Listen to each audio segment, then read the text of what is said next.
Hey, are we ready? Good to go. All right. Well, thank you everybody for joining us today. Thanks for choosing to spend an hour with us. Before we start, I just want to make everyone aware that we hope that this is a lively discussion and we really encourage participation. So during the discussion, please use the chat, use the reactions, or raise your hand if you'd like to ask a question or provide a comment. Today's talk is on the use of meaningful rewards and recognition to incentivize and motivate safe behaviors in the workplace. But before I introduce our main speaker and panelists, I'd like to give the floor to Peter Goldwasser, our Executive Director of TSR, for a welcome message. Thank you so much, Jess. Thank you to you and your entire team at Quirky for being such fantastic partners with our TSR Talks. So welcome, everybody. Just a quick message from me. And so as folks know, Peter Goldwasser, Executive Director of Together for Safer Roads. And the reason why we do these TSR Talks is really to provide an opportunity for all of you and then the wider community to come together and talk about interesting, important issues as it relates to fleet safety. We've now in our second year of doing these TSR talks, and we've had conversations on everything from how to effectively create storytelling to drive change, to high vision vehicles, to telematics, to seatbelts. And I'm particularly excited about today's topic, what motivates drivers to prioritize safety. Um, what I've heard, and I know others have heard a lot over the years, is how do we figure out the best ways to meet our drivers, our frontline workers here, where they're at in terms of, and how do we better understand what's going to make them operate in the safest manner possible? And at TSR, we do a lot of work, including our focus on fleet safety program. But one key thing that we've heard bubbled up and that we wanted to sort of dive into and take the time today is there a way to create very thoughtful, strategic, data-driven approaches to creating incentive programs to motivate drivers? And if so, what does that look like? What works, what doesn't? I think in some of our beginning copy, we were joking around, being a little facetious about, like, is it pizza? Is it tickets to the Yankees game or the Mets? Hopefully not the Mets. I see some people, depending on where you are, but all joking aside, what drives drivers to be safer and others within your safety, others within in your fleet and your organization? Are there best practices? And then also, how do you create them? How do you track it? Do you need data? Can you do it without data? What does that look like? How big and complicated does a program need to be? So these are all sort of questions that we thought would be particularly interesting. And then we said, well, who should we turn to? Who would be an expert in there? And we were connected with Bryan Galonek and his team, which I'm sure a lot of folks on this call know. Bryan has been phenomenal, lifelong expert in this field from All-Star Incentive Marketing, doing a lot of this work. And so we're thrilled to welcome Bryan. We're thrilled to welcome Fenster and a few others. And then hopefully all of you who have joined here will participate, as Jess said, in the conversation. And so again, TSR and the TSR talks are really only as good and valuable as you all and the experience and expertise that you bring. So I appreciate you taking the time to join us today. I'm excited for the conversation. I encourage you to raise your hand, to put comments in the chat bar. And without further ado, I'll hand it back over to Jess, who will continue on with the introductions, and we'll dive right in it. But again, thanks so much, and I look forward to a great conversation. Thanks, Peter. As Peter said, we have a couple great speakers today, and I'll just go kind of through a quick formal bio of these two. Our main speaker, Bryan Galonek, for the past 24 years. Bryan has led All-Star Incentive Marketing with an overarching focus on improving the lives of workers around the globe. It's a lofty goal, but by teaching companies how to consistently target, recognize, and reward positive behaviors, All-Star is able to motivate behavioral changes in employees, resulting in healthier, happier, wealthier, and safer employees. He says it's a true win for both employees and the companies they serve. Under Bryan's leadership, All-Star has developed and launched Propel, a full suite of web-based technology solutions for online program management of incentive programs. The company has also developed a vertical industry expertise, becoming one of the nation's top suppliers and winners of excellence awards for best safety and wellness incentive programs. Fenster is an experienced safety professional with over 20 years of experience in the fleet industry, specializing in innovative safety programs and operational excellence. During his extensive tenure at Republic Services, he served as safety director, spearheading a large-scale, high-impact initiatives, including their incentive program. So he can speak to theirs. In his current role as a product manager for Connected Fleets at McNeelius, Fenster applies his deep industry expertise to advancing fleet technology and safety solutions. He's a recognized leader in the field and has played a key role in shaping industry-wide safety standards, including serving as vice chair of the National Waste and Recycling Association's Safety Committee. We also we're slated to have Rick Dunn with us today. He's a safety professional with AmeriGas, but unfortunately, Rick is under the weather, so we hope that he gets better soon. And so with that, I will turn it over to our featured speaker, Bryan. Thank you, Jess. Thank you, Peter. Thank you, everybody, for being here. It's great. Thank you. Special thank you to Bryan Fenster. It's not Fenstedt, as it says on screen. It's Fenster. And if you get a minute, you may want to ask Fenster at a future event how he became Fenster and not Bryan. It's a pretty good story. It goes back to his Republic days. But I'm really thankful he could join us here today. Really sorry that Rick Dunn is not able to join us. Rick's with AmeriGas. We've worked closely with AmeriGas for a number of years now. All-Star worked very closely with Fenster and Republic Services for 20 years with Republic, and most of that, a good chunk of that time with Fenster as well. And some of that expertise, both on the Republic Services and the AmeriGas side, will be part of what we share here today to answer this sort of overarching question. Speaking of questions and comments, just mentioned this, but use the chat function. And by the way, it's not a huge group, so you can just jump in and start talking if you want to. Raise your hand or put something in the chat. Comments or questions, whether you agree, disagree, or want to talk about it further, by all means, hit us with some thoughts, and we will incorporate that and really treat this more of an overarching discussion. Even if Rick was with us in this call, we wanted it to be a panel discussion of not just us, but also you, the audience, and hear what your experiences are. So, and with that said, I guess I just wanted to make one comment. I'm from Massachusetts. I'm a Red Sox fan, which means nothing good is going to happen anytime soon for us. But Juan Soto went from the Yankees to the Mets, so I kind of feel like maybe you got to root for the Mets and all $765 million worth of him, just so Steve Cohen doesn't go bankrupt. Okay, setting that aside, our panelists were covered already. We're going to be talking very much about the trucking environment, sort of highlight what that's all about. We're going to get into employee engagement, what it means to have a safety culture, talk about technology and recognition and the business benefits, and you can read that for yourself, so I don't have to go further with that. But that's the agenda. We're going to keep it nice and tight. We're going to do some Q&A, certainly in discussion between myself and Fenster during the presentation. But again, welcome anything that you want to bring to the table, questions or comment-wise, as we go through this. And I guess I would say that, and we were going to start with a poll question, Jess. Correct me if I'm wrong. Were we not? And if so, should we do that now? Sure. Yep, we can do that now. So go ahead. Let's just get out that real quick and just see if we can get a little bit of two-way conversation going. I'll go back to the slide for a second. Sure. Hey, There can it is. everyone see the poll question? Yes.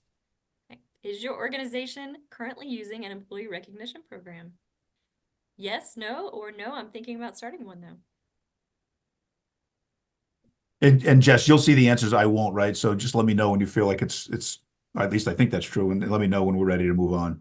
Sure. We've got about 38% participation. So let's wait just maybe 10 more seconds, 15. Just looking to see who's actively currently using a program. Doesn't have to be safety specific, doesn't have to be, all encompassing, but if you're using some sort of employee recognition reward program now for your safety sensitive workers, for your drivers, let us know if you're thinking about doing it and haven't quite started one yet also, and if you're not currently using one. And let me know when we're good, Jess. Sure, yep. We have about 52% participated. I'll go ahead and end the poll and share the results. So there you go. A pretty wide mix. Honestly, a bit surprised that 41% are not currently using some sort of employee recognition program, but it's also going to represent something of an opportunity here, I think, together with those that are thinking about starting one, a great opportunity to, to find that next level of engagement. I did a quick sales call this morning with a prospect who said they're looking for 1%, continual 1% improvement. I'm sure that's a mantra we've heard across the board over our time, continuous improvement. And in that particular case, this company I was just speaking with this morning, which does food distribution on a very large level, the low-hanging fruit here is the employee recognition component. So just to tell you a little bit about the work, the work environment you probably already know very well. And Peter and I were talking about this. There's lots of different ways. Fenster, I'll come to you and just see if there's any other trucking environment things you want to add here in a minute. But at a very high level, was talking to Peter, you get a lot of different results when you go looking for this, but using Department of Labor numbers, you got about 3.2 million drivers. There's more than that total, but in heavy drivers, tractor trailer drivers, light drivers, and delivery drivers, about 3.2 million out there across the board. So a huge number.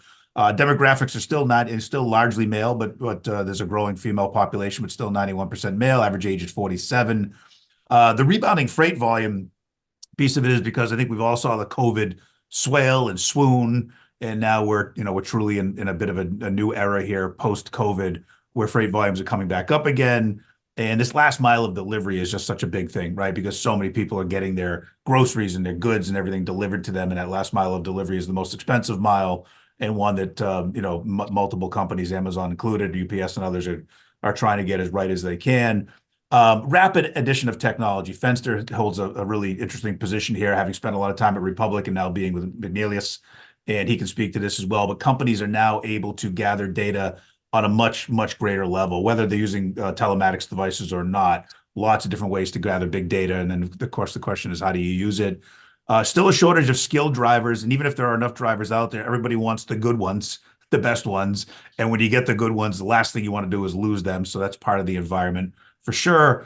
Increased insurance costs, larger settlements, nuclear claims, $10 million claims, and companies that are just afraid to even go to trial as it relates to any type of legal action because of the possibility of losing. And then a focus on driver well-being. I'll come back to that here in a minute. Fenster, anything you want to add to sort of like the environment as a whole? No, I think the big one that you hit is that driver shortage piece, right? Everybody wants the good drivers, but drivers have options. And so, we're not just always looking at pay. We're not always just looking at environment. They're looking at an entire package. So when you're talking about a culture of safety, incentivizing drivers, it's enticing them that where they want to work. And then, of course, once you hold on to them. But you got to get them through the door, and they've got to see that it's a company that they want to work for. So, and while we're on this slide, we're going to spend a little more time on technology here in a minute. But while we're here, Paul asked a question. I'd like to know more. I'd like to know our thoughts. And I guess I'd turn this over to you, Fenster, on the widespread use of tracking devices, which can be used to measure behaviors related to acceleration, braking, et cetera, for safe driving. He's asking relative to what Progressive does on a consumer level, but obviously, the consumer level has really trailed, I think, the trucking industry use of this technology. I don't know if you want to jump in. Yeah. So the data that you're pulling from the driver behavior, most of that originally when you're putting in the vehicles, they're seeing it as a negative, right? You're just watching my actions. You're watching me.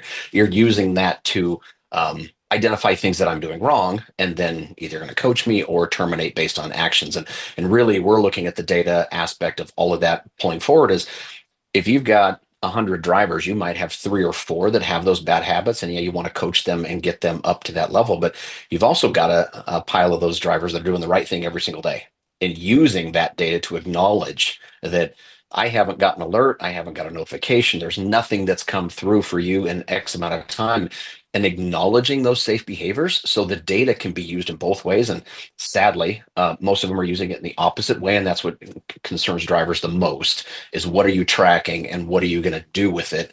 And you can use that data as just as much, if not more, for positive affirmation than you can for making a driver feel like they're just not cutting it. Yeah, I think it's great that you mentioned that. Obviously, this is going to be that theme's going to carry through some of what we're going to talk about going forward here, right? Positive recognition, but it's not a problem to sort of bury the lead up front and get people thinking about exactly that. It's not there. These devices weren't, or maybe they were initially designed to capture the bad and reflect on the bad, but at the end of the day, they capture far more good than bad. And the question is, what do you do with it? And I guess I would add this big data technology piece of this, just that it's not just about how fast you're going, how hard you're braking, and what have you, and taking videos of unfortunate incidents. It's also about location. Where are my vehicles on the road at all given time? It's about idling time and fuel costs, related to excessive amounts of idling or other things. And then it really is going to get into, and stop me if you've heard about AI, but AI's and its ability to use its predictive capabilities to really reflect on which drivers are likely to have more incidents going forward based on their driving records and based on similar trends. So I'd factor all of that in. And I would just throw in also on the insurance side, again, I mentioned nuclear claims, but there's also insurance captives are out there. They're very, very popular. Smaller companies especially need these insurance captives. We work with insurance captives when they see a best practice and they see it working among some of their insured companies, they certainly like to see that carry through to others as well. Okay, moving on, and Fenster, again, I'll come back to you and see if you have anything you want to sort of add on the wellness side of things. It's not a wellness presentation. I did one actually on wellness last week, and I'm doing one tomorrow. It's the second part of the series, a presentation that specifically ties to the mental well-being and in the state of mind, basically the fact that workers, not strictly drivers, but safety-sensitive workers, and what it means to work under stress and high levels of mental anxiety and what that does to your ability to work safe. But this slide, if it doesn't grab your attention, I don't know what would. It certainly grabbed mine, and I've now looked this up 15 different ways. Long haul career drivers, long haul, and I think that would include, long haul is what it says. But bottom line, career drivers are dying at an average age that is ridiculously less than just your average person, right? So 15, 16, 17 years early. The 61, this Project 61 popped up. You're welcome to go check it out yourself. But what they've really showed here, and it's like, if you drive for 2 years, this isn't necessarily the case, but if you spend the majority of your career behind the wheel, the issues with obesity and all the things those bring in, diabetes and hypertension and what have you, lack of regular exercise being, in a sitting position so much of the day, the fatality rates. I mean, we want to keep them safe on the road. We don't want them to have accidents and injuries for their own sake, for the company's sake, but far more of them are falling victim to healthy lifestyle choices or lack of healthy lifestyle choices. They don't get enough sleep. They disproportionately suffer from anxiety, depression. The average United States right now has less than 12% on average population is smoking. More than double that is still smoking as it relates to drivers. And so somebody had said to me recently, we were getting ready for this, said, well, it's not a wellness thing. We'll get off this at some point and talk about all other aspects. But when we talk about questions like what motivates drivers, how is that any different from what motivates human beings? And do drivers want to be healthier? Right. Don't get me wrong. My dad smoked for a lot of years. He's 86 years old and he's still here. Thankfully, he doesn't smoke anymore. But he never wanted me to get up in his grill about it. I can tell you that. But he always wanted to quit. So what did he want? He wanted to quit. He wanted to do it on his terms. And so poor diet, poor exercise. These things come back to sleep apnea, tired. Being obese, sleep apnea, tired driving, smoking, trips to the doctor's office, lack of time behind the wheel. You can easily see how mental stress and other anxiety issues and hypertension all can contribute to a lack of safety. And so when it comes to that, wellness can very much be a safety issue. Again, Fenster, I don't know if you wanted to jump in on that point at all, talk about experience. No, I actually, this is a big one for me too, because it's a hard topic when to try to motivate someone to want to be healthier for themselves, right? And that's a really hard conversation to have with people. I do think it has a direct connection to safety because, you mentioned it's sleep apnea, it's poor diet, it's the decision making behind the wheel that's impacted by the poor health and the mental stress. So this is a big one for me because it's a hard thing to motivate. I think it's easier to motivate a person to make good decisions behind the wheel. It's harder to impact the decisions that they make when they're at home by themselves. And that's a lot of where this comes from. It's the exercise and the eating. And you can motivate all you want when they clock in to clock out. It's that time in between that's hard to impact. And Fenster, Bryan, I wonder, I'd be particularly curious, are there ways to then close that loop when we talk about the incentive programs and the initiatives and so forth, and develop ones that are not only recognizing the safe drivers, but also then working to address some of these other larger issues, right? That Mhm. ultimately are all sort of looped together. When we get there, I'd be curious to see, like, yeah, we found that this not only is recognition, but is also helping on the sleep front or on the food front or on the smoking front. I don't know, but I'd be Mhm. curious. Yeah, well, Well, go I'll ahead. jump right to the chase, and the answer is absolutely yes. Yeah, go ahead, Fenster. No, this is one thing that we push for long. Anybody on this call right now, you have a driver meeting. The first thing you usually do is you stop in and you get a box of donuts for everybody to have a meeting, right? So we're not doing our people any benefit when we're supplying that food. Now, they're going to want to eat that way more than you're going to bring into something healthy, and totally get it. But when we're supplying that, we're just feeding the problem. And then yes, and Peter, thanks for the question. And David, I saw your question as well, and I don't have an answer for you. The question from David is: there a study for drivers who are working that last mile, your delivery drivers versus these long haul drivers? I suspect the numbers are much better because they're in and out of the vehicle. They're actually doing some more industrial athlete type work, and so I think that matters a great deal. But I don't have a snap answer for you, but I will follow up with one and see if we can't get data that relates to that specifically. And yes, Peter, the wellness programs, the best safety incentive programs that we have out there, safety recognition reward programs, have eventually over time, especially more recently, and we've all seen the rise of wellness companies they're out there everywhere now, right? But and we've all built these platforms into our platforms now as well. But the rise of wellness as an issue that can be dealt with as part of a comprehensive program.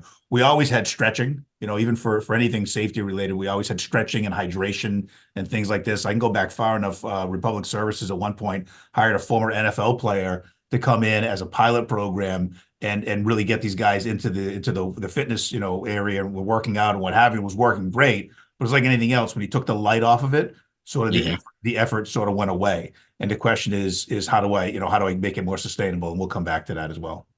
Okay.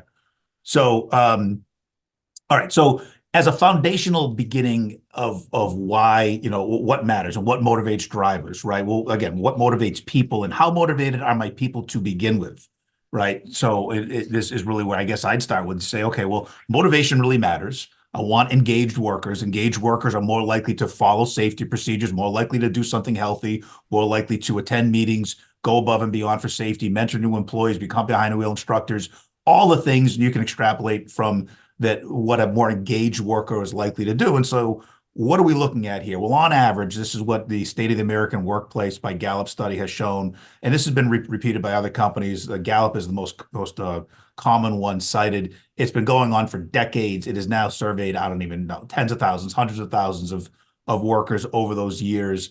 And it shows something very consistent. Those bars in the middle don't change much, but even the slight changes matter. So when we had a low of 13% for disengaged workers right before COVID, and it went as high as 18% just a year and a half, 2 years ago, that's telling. I mean, a 4% increase in disengaged or a 5% increase in disengaged workers. If you have 1,000 employees out there, that's 50 people, and disengaged workers are bad for your company. They're bad for your brand. They're far more likely to get in an accident, right? And then you get into the bigger percentage, the 50 to 60% range. Those are not bad workers. These are just not considered to be highly engaged workers by Gallup's 12-question study. They're there, they're good enough, but they're not as good as they could be, and they're not as motivated as they could be. And the other group there, that 1/3, that 30% or so, are actively engaged. These people who are sort of like into it when their feet hit the floor in the morning, they're good to go. Even they can be moved in the right direction, and they certainly can be thanked for being great workers. But add it all up, distill it all down, what you really have here, according to Gallup, who's been studying it longer than anybody, is a $500 billion worth of cost to the economy, and whatever piece of that flows to your company in any given year, relative to the fact that you have workers that are not that engaged on the job, right? So, and you see that on the bottom there, millennials are the largest part of the workforce now. By the way, I don't know if you know this. If more interactive, I'd ask the question, but I guess I'll just tell you. The average, the oldest millennials are now 45 years old, right? So if I, when somebody says millennial, I think youngster, like Fenster. Speaking of health and fitness, by the way, Fenster can throw a 100-pound, sack on his back and climb Mount Everest. But if you don't know that about him, you'll find out. But the 45-year-olds are millennials. Okay, so 40 to 45-year-olds are millennials, as are the 30 and up crowd, 30 to 45. And so we're talking about that crowd, but we're talking Gen Z. Oldest Gen Zs are now 30 years old. The youngest Gen Zs are getting out of high school in the next couple of years. They're your future drivers, right? And the further you go down the age spectrum, the more disengaged they get if they work for companies that don't actively try to keep them engaged. So it's really important to understand the environment now, and really important to see and really understand what's coming next. Okay. So this is what that study results in, right? When you break it down, you say to yourself, okay, well, let's take everybody in this industry, whatever the industry might be, trucking, transportation, or even more granular than that, right? Specific types of trucking and specific types of fleet. When they sit there and say, okay, well, let's compare everybody in that same company type, and look at who's the most engaged. When they take the top 25% most engaged companies in any given space, and they compare it to the bottom 25% companies strictly by employee engagement. It's not about they're not looking at anything else. They're not looking at anything else. They're not looking at their 10K. They're not looking at their quarterly report. They're not looking at any data, okay, about that until after they figure out who's in the top 25 and who's in the bottom 25%. And then they compare it, and then the numbers speak for themselves. And this screen really gets you to, I guess I would say, the C-suite information. We talk about getting buy-in from upper levels of management. It's really about getting them to understand, not just we want our people to be healthy, we want them to go home safe. They want that. Of course they want that. They're people, and they want everybody to go home safe, same as you do. But it also helps them to understand that we're far more likely to have accidents, if we're in that bottom 25% engagement level. So you start and you say to yourself, listen, I want to improve my safety training. I want to improve this. I want to improve that. Those are all good goals. Starts with employee engagement. A disengaged employee simply is not going to learn or retain or care as much as an engaged employee. So you start by saying to yourself, how do I get them more engaged? And then how do I apply these other things I want to do? Turnover, far, far higher. It depends on the industry, but far higher in poorly engaged companies. And you look at that bottom row, in terms of people willing to recommend to their friend, hey, I work for this company. You should apply for a job. It's a great company to work for. That has such enormous value. It's almost a net promoter score, right? Far better customer loyalty, far better productivity, and far better profitability in companies whose employees are engaged at a higher level. Again, Fenster or anybody else wants to jump in on that, please do so. No, this is the first time I'm seeing these stats, and it's pretty eye-opening. Yeah, truly. And all you do is Google State of the American Workplace, Gallup State of the American Workplace, or the global workplace if you're a global company. Look at that data and look at what they extrapolate from that, and you'll see exactly this, and you'll see the 12 questions. I'm happy to share them with everybody as well. But the 12 questions include things like somebody at my company cares about me as a person, right? The work I do here is important to the overall mission of this company, right? There's questions about basically you and your understanding of the company you work for and what that company's trying to accomplish, and your role in doing that. Okay, so we're trying to get to a great safety culture. Everybody's trying to get to a great safety culture. Even if you have a great safety culture, you want one that's even better, right? That 1%, that continuous improvement. And what does that look like? And again, Fenster, anything you want to jump on this, I would just ask you to do so. These are the things that certainly in All-Star's long history of running these programs, these are what we distill as, the evidence of a strong and great safety culture, right? So one that reinforces safe training and work and policies and practices, right? I can't tell you how many companies that don't do anything to reinforce their training. They put the training out there, they check the box. We did the training. How do we know if anybody retained it?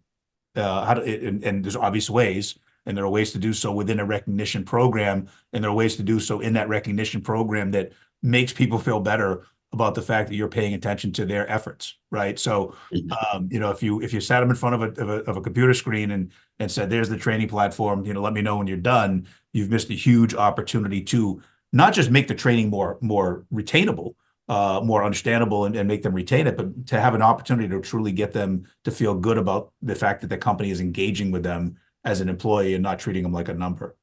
And again, Fenster, any place you want to jump in on this, but feedback, employee recognition, needless to say, that's a lot of work here. I mean, it's meant to be a two-way communication. I guess, if you want to talk a little bit about the way we talk to your workers at Republic over the years. Yeah, and that's definitely where I want to jump into, because not every employee wants to be recognized in the exact same way. Right. Everybody's different. We got different age groups. We brought that up, and different backgrounds. And everybody sees recognition very different, but the one consistent thing you can do for an employee is say thank you.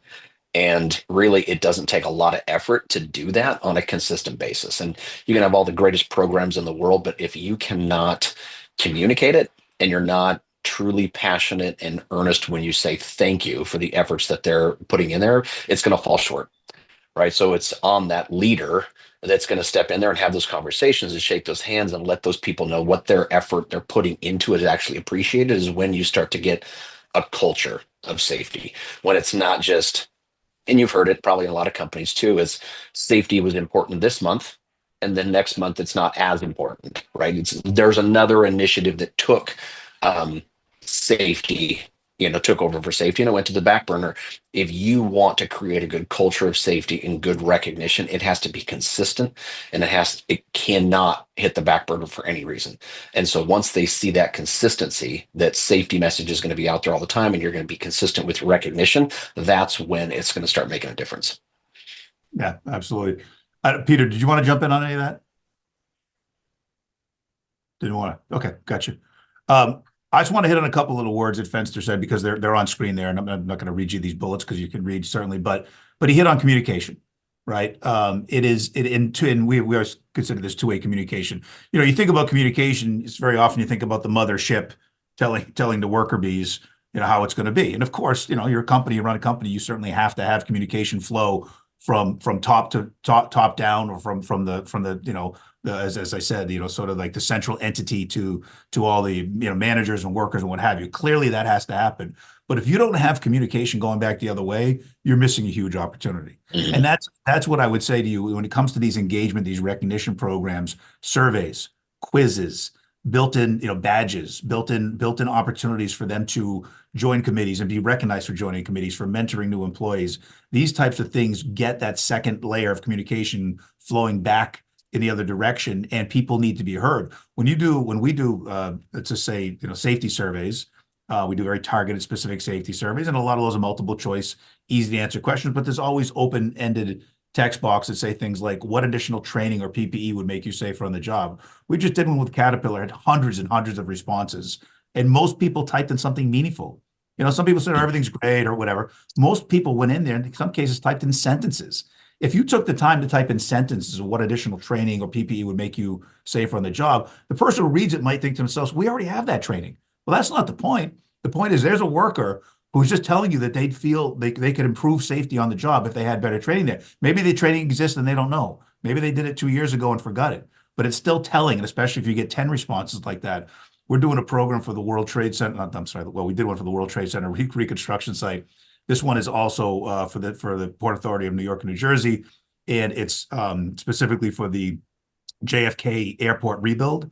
And we did a survey down there, and they had an overwhelming number of responses that said, what would make you safer on the job? And people were talking about dust control and better lighting on the pathways. I mean, it came through in dozens and dozens and dozens of suggestions, to the point where the safety manager down there said, I knew it was an issue. I didn't realize it was that bad, right? That's only going to flow there because they have an engaged workforce that's a part of an ongoing program that's giving back that answers to these survey questions, and then it's timely. And then we're sharing within that program. You spoke, we listened. This is on the award site that runs the whole program that people are coming to every month.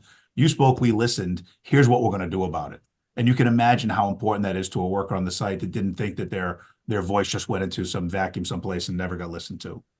Yeah, Bryan, I think that's critical. And what we've often found as well, and I think you see this across industries, is what we think we know might often not be the case. And if you're creating programs for your workers, for the members of the team, well, ask them. And what you think might be particularly convincing or particularly effective or will move the needle may, in fact, actually not be right at all. And so having that communication. And then I think the last point you said right there is closing the loop. I spent many years in politics working for different mayors and so forth. And the thing that most aggravated people was not so much the survey, but it was like, well, you never did anything with it. Right. And so I think that's also critical as well, right? Like the communication is great, the surveys are great.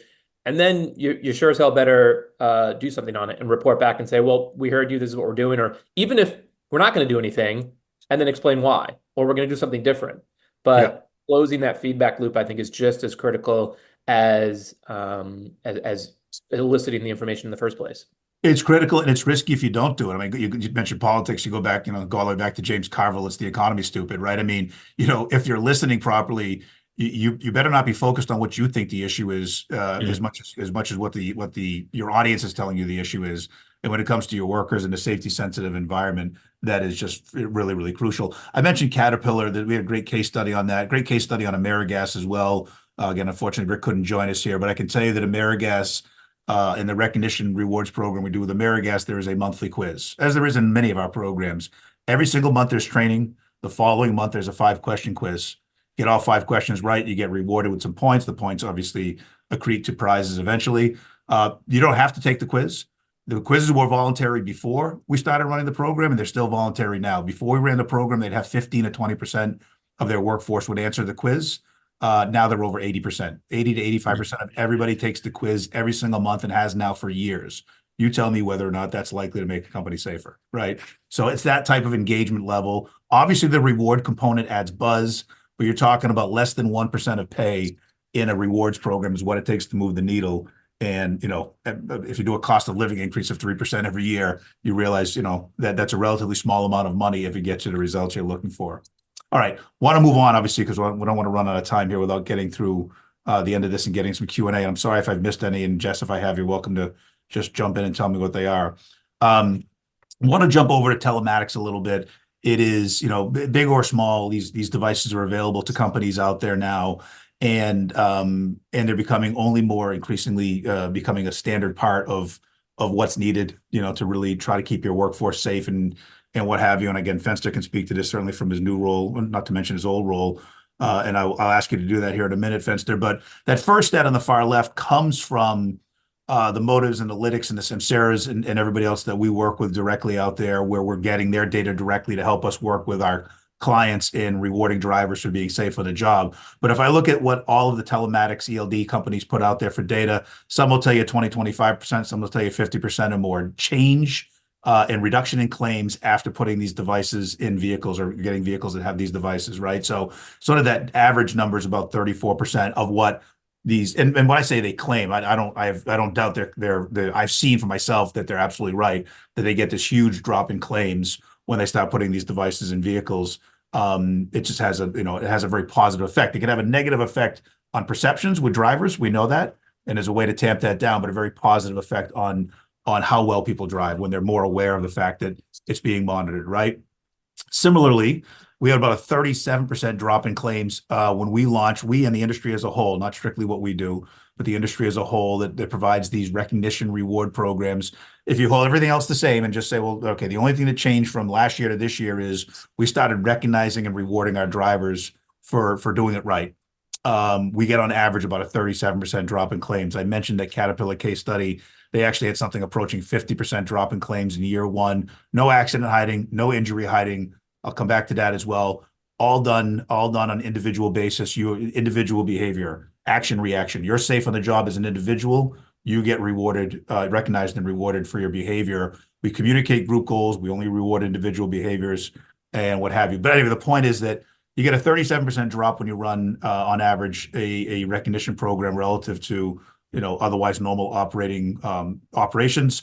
You get a 34% drop on average when you put telematics in devices in vehicles.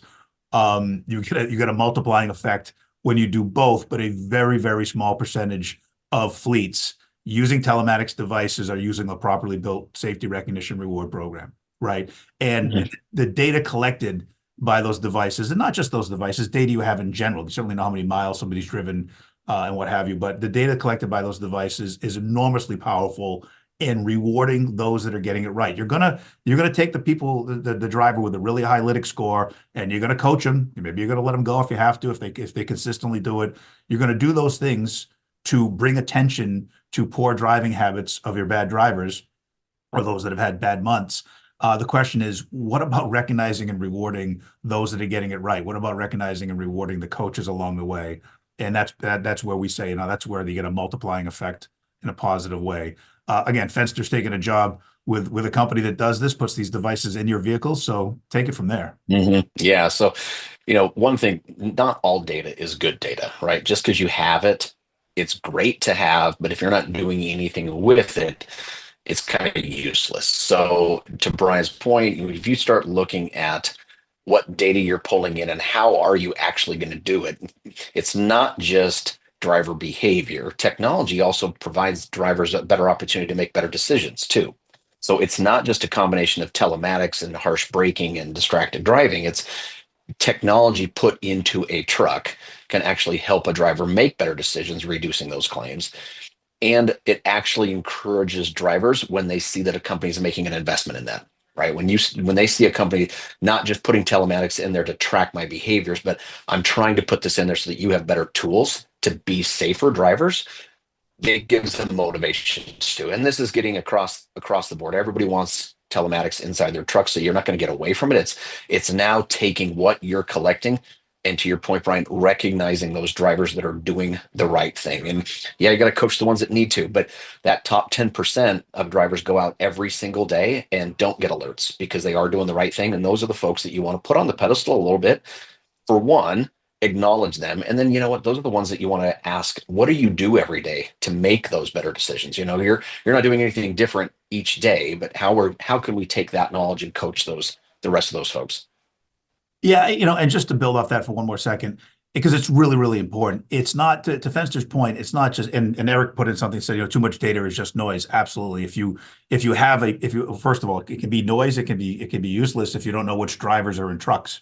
Which, by the way, we've had that with clients. And one of the first things that putting a recognition program in place will do is we'll go to that client and say, listen, we have to, before we can do anything useful with the data you're collecting from these telematics devices or other ways, you have to start by getting it right to begin with, which is, for starters, you need to know which driver's in the truck, right? You can't if all you're waiting, if you're just waiting for the accident and then then you know which driver it is and you're going to punish them, that's fine. But start by knowing which drivers swipe into a truck, and obviously the technology allows them to do that. It's just a question of whether or not they're ignoring it, and that's where when you get a big pile of data and it's not organized properly, or there's something fundamentally wrong at the beginning with it, like you don't know which drivers are in the vehicles, that you clearly have noise, not actionable data. But when you have actionable data, which is very doable, and by the way, especially with AI's ability to crunch the data that you're getting, you can get a really clear picture of what's going on driver to driver. Now throw in a very litigious society and nuclear claims. And I guess the point I would make is that it's not just a question of saying you have data, you're not maximizing your use of data, you're putting yourself at risk.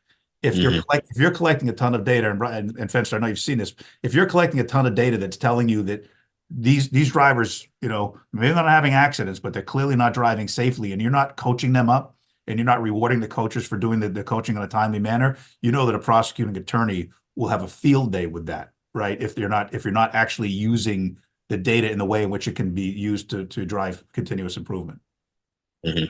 No, you're right. And that's, I think, to Eric's point, is all that data being collected. You have the information, you have the knowledge to know who needs that extra attention. It's just using it and taking the time as a leader to spend time with the employee. Right. Okay. So, these are the sort of, we just talked about this, so I won't spend too much time here, but these are some of the business benefits that we're talking about here of, first of all, we have 80% of drivers felt more valued when it comes to using technology if they were positively recognized, right? So, and that's in line with, in fact, if anything, it's a little low. But the bottom line is, if you just said people, drivers are people like anybody else. If you just said to your kids, to your spouse, to your friend, would it make you feel good if somebody told you did a good job? The answer is yes. I mean, almost exclusively across the board. And honestly, I would tell you that the 20% that said, nah, I don't care. Well, they can say they don't care until you pat them on the back and tell them they did a good job, and they'll still get that same dopamine hit that the rest of us will get. So recognizing drivers, recognizing workers, recognizing people for doing it right is a way to obviously improve their behavior and increase their engagement, reduce turnover, and all the things that are on screen here. And I think it's just fundamentally, understood, right? I can't get my kids to my two sons to do anything if they're behind me. If I'm talking to them and they're on their phone and they're nothing has gotten through to them. Nothing, right? But if I have their attention and I treat them like the adults they are, I can get them to change their behavior regardless of what that's related to. safety is one spoke on a overall engagement wheel. The opportunity we asked earlier, I commented earlier about training, right? Training isn't a box to be checked. It's a huge opportunity to engage with workers. So is onboarding, right? You hired new workers, you onboarded new workers, you got people who raise their hand to be behind the wheel instructors, you got people who raise their hand to be coaches. Take your pick. It's an opportunity. Every opportunity you have to engage with a worker isn't one of those, oh, God, it's something I got to do. It should be viewed properly, knowing that engagement is so important. You say to yourself, well, how am I going to make that more meaningful? How am I going to make that engagement more meaningful, that opportunity to be, because they're out on the road, they're driving 8 or 9 hours a day. They might do that for weeks or months at a time. You may barely see them, or only through your manager see them. Have you given your manager the ability and the coaching to use those as an engagement opportunity? So, the corporate identity, the Logan, we talked, yes, Peter mentioned earlier, we talked about the pizza parties, right? And maybe there should be a fruit platter in there just based on our wellness initiatives, right? But we talked about you giving them a sweatshirt, giving them lunch, giving them recognition. All of those opportunities are opportunities for engagement. Clearly, they should all be part of the mix. But your wellness program done right is a massive opportunity to engage with people. Wellness programs that companies launch on average have 15 to 20% participation levels if they're just launched and basically left to their own. When you put an incentive solution together with a wellness program, the numbers approach 50%. 50% participation levels, more than double, in fact, close to triple participation levels in wellness programs where you put people into groups and reward them for how many steps they took. Put them into groups and reward them for counting calories. By the way, those two things, counting steps and counting calories, are something I'm doing right now. Maybe I got a ways to go, obviously, but in our own company program, we're doing a step competition right now. I'm telling you right now, I'm getting to 10,000 steps a day if I got to walk around my kitchen 50 times at the end of the night, which I do with my wife, who's in it as well, in terms of promoting, into the home. And I've agreed as part of my own participation in the program to count the calories of the food I'm eating, and I'm finding it to be very, very helpful in terms of managing my weight. Programs like that played out in large companies they won't bring everybody in, but they will bring a good number of your workers in. Yeah, Bryan, I didn't want to say anything, but Please. you are looking pretty svelte. So yeah, clearly something's working. Wait till you see me next month. I wanted to be cognizant of time and getting people to be able to chime in and stuff. But I think a specific question that I had for you and for Fenster, and maybe you're getting there, is, we've gone through the science now. We know they're working. Some specific examples of, well, how have companies done it well? What have these programs look like? Yeah, well, thank you. This slide probably speaks to that for sure. And thank you, Paul, for the comment. Yes, they can be wellness programs, recognition can be extremely popular. It really can be. If you've run something before, your company's run it before and it fell flat, don't consider that to be the evidence. Done right, done in group competitions, fun challenges, some sort of reward component to it as well, and you can get some really, really good, powerful programs. This one, I mentioned Caterpillar a little bit. This is Milton Cat. It's a 1,700 person cat dealership here up in the Northeast where we are. We did, for this program and a whole bunch of others like it, we do a safety selfie, or basically take a picture of you with the awards you've earned in the program and send it in to us. Totally voluntary. Do it or don't do it, whatever. We get hundreds of people sending in these pictures with their awards, showing how psyched they are to get their award. Now, you want to talk about, does this seem like an engaged company? They cut their incident rate in half, and they did it with a smile on their face, and they did it by basically telling people they run surveys, they reward people for answering the surveys. Most people answered the survey. The data they got back was extremely actionable. The safety manager there built his entire platform last year around the feedback that he got in his safety survey for what additional training and PPE they'd want to put in place. Literally, it helped him map out his entire year. They run wellness challenges, they do all these things where we reward people. And you can imagine that it's a pretty good evidence that you've got a good culture, and certainly one they had not experienced before, when you get this quantity of people, and this is just a sampling of it, sending in pictures of themselves with the rewards, telling us stories about how much they like the program. So, I mean, there's, sort of just evidence of what a good culture looks like, or how you can see one evolving. This is a total awkward pivot, but I know we're down about 7 or 8 minutes. And so I had mentioned that we would include this, and Jess said she thought it'd be good. So I just want to tell you, and if anybody wants, I'll be happy to send you the 2 or 3 links that lead to this information. But what's OSHA's position on safety incentive programs? Most people have something in mind that was true 10 years ago, or 20 or 30 years ago. This is just one statement from the website, but incentive programs can be an important tool to promote workplace safety and health. They go on to talk about how much they love proactive programs. They recognize and reward people for going above and beyond for safety in a proactive way. But they also talk about how rate-based programs, ones where you can get rewarded for not having an accident or not having an injury or putting up a zero lytic score or Samsara, whatever, those things are perfectly fine as well if they're done in the right way, which is exactly how we build them as an example. And so OSHA's position, when 2018, they went through this. I went down to DC a bunch of times, a whole bunch of others did. We showed them what worked and what didn't work. They got input from everybody else as well. They're bullish on incentive programs. They don't want them to be built wrong. And the beauty of it is what OSHA thinks is the wrong way to build a program is a program that doesn't work well anyway. They don't want you to throw everybody's name in a hat and pick one winner and give a pickup truck away. They don't want you to use cash. That's the other thing. You get into the tax code, and 274J of the tax code will tell you flat out that the cost of safety programs up to a limit is tax deductible to the employer and tax-free to the employee, okay, but not if there's cash or gift cards. Can't be anything gift card, cash, or cash-like gas cards involved.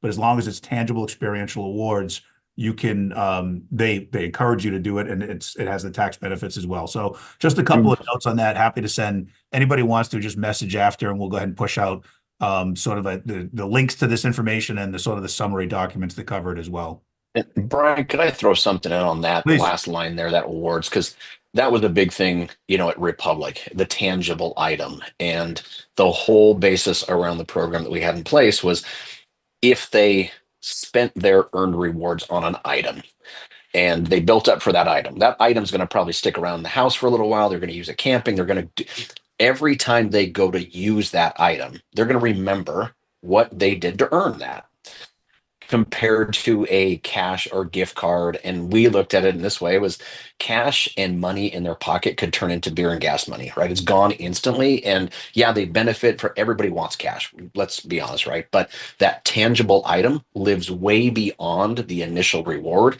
And there's items that people have for years, and they know where they earned it and how they achieved it. So there's so much value in that. Well, and I'm glad you brought that up. That was the environment we came into when we started working with Republic 20 years ago, which was everybody was getting gift cards and safety wasn't changing. And so there's nothing memorable about a gift card. To your point, people will ask for cash, people ask for gift cards, but when you go give them an Amazon gift card, they're going to use it to buy groceries and trash bags and light bulbs and batteries, and none of that's memorable. So you want the fishing poles and the golf clubs and the TVs and the pocketbooks. There's anybody you ask and say, where'd you get that golf club? Will tell you, I got it 10 years ago for being a safe worker. That connecting the award to the behavior is crucial to its success. And that's why rewards programs, properly built recognition reward programs, have a 4-to-1 return on investment, $4 return on investment for every dollar spent, because people can remember being recognized, appreciated, and rewarded.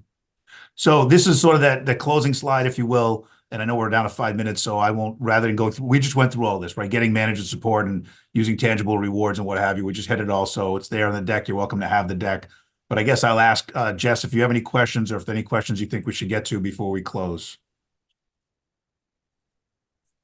And you're muted. Yeah, I was just going to ask Fenster, what other types of best practices can you share with us from Republic? What worked and what didn't work well? Yeah, well, we've seen both sides, where well and not well. And I'll tell you, the one thing that we got so much traction on is if the manager took the time to acknowledge the employee in a group setting.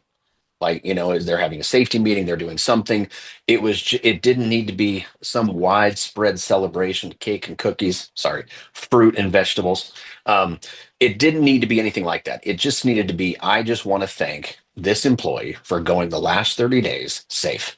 That's it. But in a group setting, you start to see the drivers and their chests puff a little bit more. They're being acknowledged for being safe when they go years and years and years with nothing. And then all of a sudden now I'm being recognized. That true interaction on a monthly or a consistent basis made a huge difference in the program. Yeah. And again, the words that are coming out of Fenster's mouth are right, consistent nudges. Right, consistent nudges through recognition and rewards. You can't do it once. I mean, if your program is hey, listen, at the end of the year, everybody who drove accident and injury free at the end of the year is going to get a reward.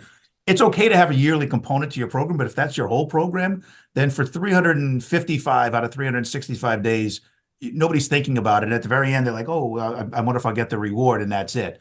You need regular, consistent nudges, especially wellness, but safety as well. to drive behavior change.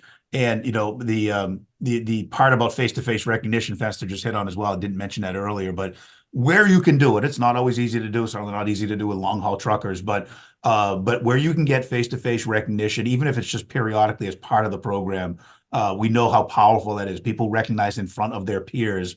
Republic did a great thing every year. They have end of year banquets every single year. They'd call those people that did have a perfect year up to the front of the room and give them an extra special above and beyond recognition gift as a little Logan merchandise in a kit screaming safety. And they would do so in front of their coworkers, in front of their families.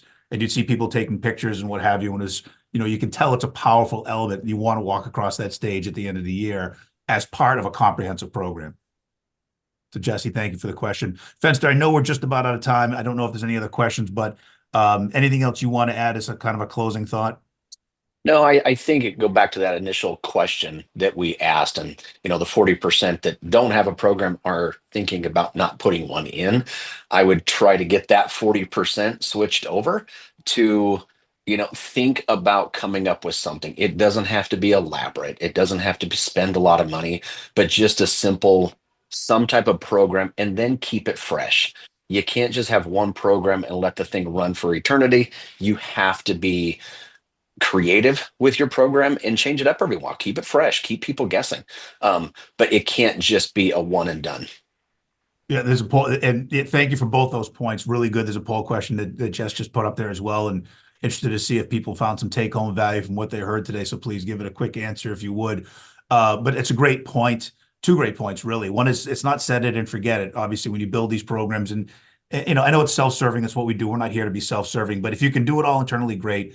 I would say rely on experts to help you keep that program built and fresh and continue it to be compelling, because it's not, you don't set it once, come back to it in a year and see if it's working. You should use the data that the program itself produces to constantly reinforce and build a better program. I guess I would say that's absolutely crucial for making a program that's going to actually drive behavior change over the long haul. Yeah, and Bryan, I would jump in there. I think just like you would be very intentional and pragmatic with the safety program that you develop to check the pressure of your tires of your fleets, or to check the mirrors, or to check any of these things, why would we assume that something that is sometimes perceived as soft and squishy shouldn't be approached with the same intentionality and rigor and dedication to improvement, especially when we see the results there? And I think, for me, that's sort of the big takeaway here, is that we know these work, but as Spencer said, it can't be set it and forget it. You need to approach it like you would approach any other serious program that you're going to put time and resources in. And if anything, we see that when you do that, the ROI is quite dramatic. So on that note, I just want to thank Fenster, of course, Bryan, and your entire team. Heidi's on the call as well, Jessica and the Quirky team. And then all 40 plus of you who joined us today, everyone from, I won't get everyone, but I know UPS was here. I think City Harvest was here, going through lots of different TSR members from across the country. So I thank you all for taking the time. I hope it was helpful. We will summarize and share out this information across a couple different channels. It'll be in our newsletter this month. And then we'll do it on social as well. But again, I found the conversation really quite illuminating. Bryan, thank you so much for leading it, and appreciate all the work that you do. And I hope everyone has a great rest of the day. Questions, follow up with me directly. I'm happy to connect you with either Fenster or Bryan or anybody else here to learn more, or reach out to them directly. So have a great day, everybody. Thanks so much. And thank you, Peter. Yeah. Thank you. Yes, thank you, everybody. Thank you, Fenster. Appreciate your time. Thanks, everybody.